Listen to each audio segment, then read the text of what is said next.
पोटनिवडणुकीमध्ये पंढरपूर मतदारसंघामधून समाधान आवताडे यांना निवडून द्या, महाविकास आघाडी सरकारचा करेक्ट कार्यक्रम करून मी मंगळवेढा उपसा सिंचन योजनेस मंजुरी देतो, असा शब्द तत्कालीन विरोधी पक्षनेते तथा सध्याचे मुख्यमंत्री देवेंद्र फडणवीस यांनी मंगळवेढा येथील सभेत मंगळवेढेकरांना दिला होता। या शब्दावर विश्वास ठेवून मंगळवेढेकरांनी 2021च्या पोटनिवडणुकीत आमदार समाधान आवताडे यांना आमदार केले होते आणि मंगळवेढा तालुक्यातील पाण्याचे दुर्भिक्ष असलेल्या भागास पाणी पोहोचवण्यासाठी आमदार समाधान आवताडे यांनी सातत्याने पाठपुरावा करण्यास सुरुवात केल्याचे दिसून आले होते।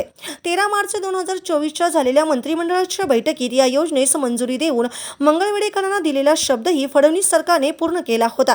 तर मागील वर्षी 7 ऑक्टोबर रोजी राज्याचे तत्कालीन उपमुख्यमंत्री देवेंद्र फडणवीस यांच्या हस्ते आंधळगाव दहिवडी रस्त्यावरील टेकाडावर भूमिपूजन झाले होते। मात्र भूमिपूजनानंतर या योजनेच्या प्रत्यक्ष कार्यवाहीबाबत विरोधकांकडून टीका करण्यात येत होती। निवडणुकीपुरत्या पाईपलाईन आणून टाकले असेही विविध सभांमधून टीकास्त्र डागण्यात आले होते। मात्र आज 1 जानेवारी 2026च्या दिवशी आमदार समाधान आवताडे यांनी मंगळवेढा तालुक्यातील या दुष्काळी 24 गावाच्या जनतेसाठी शुभवार्ता दिल्याचे म्हटले जात असून आज आंधळगाव दहिवडी रस्त्यावर मंगळवेढा उपसा सिंचन योजनेसाठी टाकण्यात येणाऱ्या जवळपास 6 ते 7 फूट व्यासाच्या लोखंडी पाईप तयार करण्याच्या ठिकाणी भेट देत आमदार समाधान आवताडे व त्यांच्या सहकाऱ्यांच्या हस्ते पाईप बाइंडिंग मशीनचे पूजन करून शुभारंभ करण्यात आला। उपसा सिंचन योजनेची कार्यवाही करताना काही ठिकाणी जमिनीतून तर काही ठिकाणी जमिनीवरून या पाईप टाकण्यात येणार असून त्याचे काम आता गतीने सुरू झाले आहे। यावेळी बोलताना आमदार आवताडे यांनी या भागातील पाणी प्रश्न सोडवण्यासाठी मुख्यमंत्री देवेंद्र फडणवीस यांचे मिळालेले पाठबळ आणि जनतेचा आशीर्वाद कारणीभूत असल्याचे सांगितले। तर उपस्थित असलेल्या या भागातील शेतकरी तसेच समर्थकांनी देखील या निमित्ताने आपल्या भावना व्यक्त करत आमदार समाधान आवताडे यांचे अभिनंदन करीत राज्य शासनाचे आभार मानले।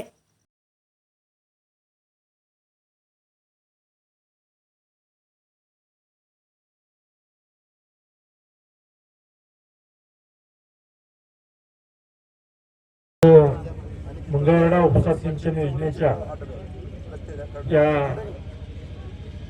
जे काम चालू आहे, या कामाची पाहणी करता आज या ठिकाणी आमचे एसी साहेब, कार्यकारी अभियंता, सर्व अधिकारी आणि या ठिकाणी उपस्थित आपल्या भागातील सर्व मान्यवर ज्येष्ठ मंडळी, माझे तरुण सहकारी आणि उपस्थित या ठिकाणी पत्रकार मित्र, आज मंगळवेढ्यातील दक्षिण भागाचा जो गेल्या कित्येक वर्षाचा हा जो प्रश्न आहे, हा प्रश्न या ठिकाणी आता सुटतोय आणि या दक्षिण भागातल्या 24 गावांना या ठिकाणी पाणी देण्याकरता आदरणीय राज्याचे मुख्यमंत्री देवाभाऊ यांच्या नेतृत्वाखाली आज मंगळवेढ्याच्या दक्षिण भागाचा हा पाण्याचा प्रश्न हा कायमचा सुटणार आहे।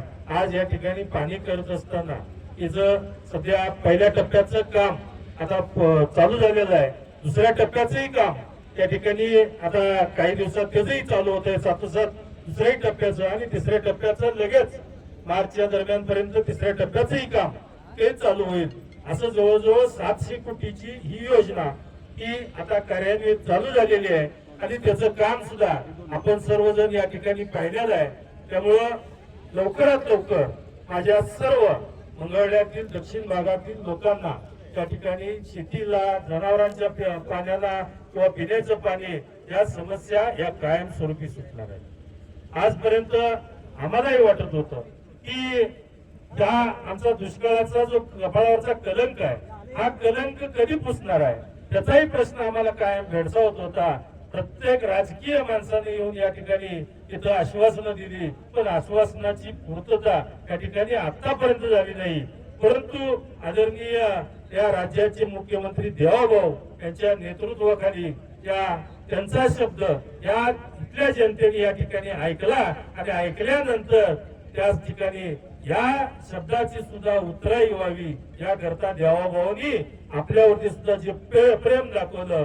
अनेक या योजनेला अडचणी होत्या, पण या अडचणीतून प्रत्येक गोष्टीला मला जिथं जाईल तिथं एक अडचणीचा मोठा डोंगर असायचा, परंतु आदरणीय देवाभाऊ पाठीमागे असल्यामुळं हे अडचणीचे डोंगर सुद्धा तुमच्या सगळ्यांच्या आशीर्वादानं, या जनतेच्या मायबाप आशीर्वादानं त्या ठिकाणी तो डोंगर सुद्धा पार करू शकलो। म्हणून आज ही योजना आता सध्या कार्यान्वित आहे. या योजना लवकरात लवकर ती पूर्ण करून त्या योजनेचे 3 टप्पे आहेत. हे 3 टप्पे पूर्ण करून त्या ठिकाणी 24 गावांना या योजनेचा चांगला फायदा होईल आणि नक्कीच त्या ठिकाणी सर्व आमचे या उपसा सिंचन योजनेसाठी बऱ्याच लोकांनी अंकुशराव असतील, खुपसंगी, भाळवणी, सगळ्या दैवडे असेल, आंधळगाव असेल, पाटकळ असेल, सगळ्या इथल्या 24 गाव आपल्या जवळजवळ 40-45 गाव आहेत. 45 गावाचे आंदोलन होते आणि आंदोलन होत असताना आता 24 गावाचा प्रश्न हा मिटतोय. म्हैसाळ योजनेतून त्या ठिकाणी 19 गावांचा प्रश्न मिटलेला आहे आणि नक्कीच आपल्या दक्षिण भागातील सर्व गावांचा हा 100% शेतीच्या पाण्याचा प्रश्न मिटेल आणि या ठिकाणी या सर्व आज या ठिकाणी माळरान आहे, त्या माळरानाला हिरवा शालू घालण्याचं काम आपल्या सगळ्यांच्या आशीर्वादाने या ठिकाणी पूर्ण होतंय. एवढं आपल्याला या निमित्तानं सांगतो. आजच्या पाणी दरम्यान आपण बघितलंय ही काम करत असताना पाईपाचे बेंडिंग करतात, पाईप इथंच तयार होतात. पाईप तयार झाल्यानंतर त्याचं वेल्डिंग होतं, वेल्डिंग झाल्यानंतर त्याच्यानंतर पाईपची टेस्ट होती, पाणी घालून त्यानंतर हायड्रोलिक टेस्ट होती. हायड्रोलिक टेस्ट झाल्यानंतर ती पाईप वरून त्याला सिमेंटचं आवरण जाळी टाकून होत आहे आणि त्याच्यानंतर आतमधून त्या ठिकाणी सँड ब्लास्टिंग होऊन पेंटिंग सुद्धा होऊन परत ती पाईप त्या ठिकाणी जिथं खड्डा काढून त्या ठिकाणी पाईप पुरून होत असत. ज्या ज्या लेवल जशा जशा जमिनीचे तशा पद्धतीनं त्या पाईपलाईनची व्यवस्था करून ती पाईपलाईन हांतरून पहिल्या टप्प्याचं आता काम पूर्ण होत आहे आणि दुसऱ्या टप्प्याचं सुद्धा काम आता लगेच या ठिकाणी येणाऱ्या 4-8 दिवसात ते पण चालू होत आहे आणि मार्चच्या अगोदर 3ऱ्या टप्प्याचं सुद्धा काम पूर्ण करून त्या निमित्तानं आपल्याला या जनतेला दिलासा देण्याचं काम आपण करू. एवढं आपल्याला या निमित्तानं सांगतो. आपण या निमित्तानं पाणीच्या दौऱ्याच्या निमित्तानं एवढ्या बहुसंख्येनं आपण उपस्थित राहिला. मी आपल्या सगळ्यांचं या ठिकाणी आज आपण सर्वांनी या योजनेच्या बाबतीत बऱ्याचशा गोष्टी आहेत की या पाईप सुद्धा बऱ्याचशा गोष्टी आहेत की याच्यावरती बऱ्याचशा राजकीय मंडळींनी सुद्धा जी पोळी बाजून ज्याला वाटतंय तसं ती बोलत गेले तरी आपण सर्वजण त्या ठिकाणी उपस्थित राहिला. आपल्या तुमच्या सगळ्यांच्या तुमच्या डोळ्याने या ठिकाणी बघितलं आणि तुम्हीच त्या लोकांना कशा पद्धतीनं उत्तर द्यायचं आहे तुम्ही तिथं जाऊन त्या ठिकाणी उत्तर द्या आणि चांगल्या पद्धतीचं या ठिकाणी पाईप याच ठिकाणी तयार करण्याचं कारण म्हणजे काम क्वालिटी व्हावं, लवकर व्हावं आणि चांगलं व्हावं याकरता याच ठिकाणी सर्व पाईप तयार करण्याचं सुद्धा काम होतंय. त्या पाईप रेडीमेड सुद्धा आपण बाहेरून आणू शकलो असतो परंतु प्रत्येक पाईपचं त्या ठिकाणी टेस्टिंग होऊ शकत नाही. याच ठिकाणी जर केलं प्रत्येक पाईप ही टेस्टिंग याच ठिकाणी होऊन त्याच ठिकाणी लेईंग होईल आणि नक्कीच क्वालिटीचं काम होईल. कारण ही योजना काही थोड्या वर्षाची नाही आहे, आपल्या पिढ्याने पिढ्या चालणारी योजना आहे. 1-2 वर्षाची काही योजना ही होणार नाही. आपल्या येणाऱ्या पिढ्या सुद्धा या ठिकाणी या योजनेचा लाभ त्या ठिकाणी मिळणार आहे. आपल्या सगळ्या लोकांना योजनेचा लाभ मिळणार आहे. आपण सर्वजण उपस्थित राहिला त्याबद्दल आपला आभार आहे आणि आपल्या सगळ्यांना नवीन वर्षाच्या मनापासून त्या ठिकाणी शुभेच्छा देतो आणि माझे 2 शब्द संपवतो. जय हिंद, जय महाराष्ट्र.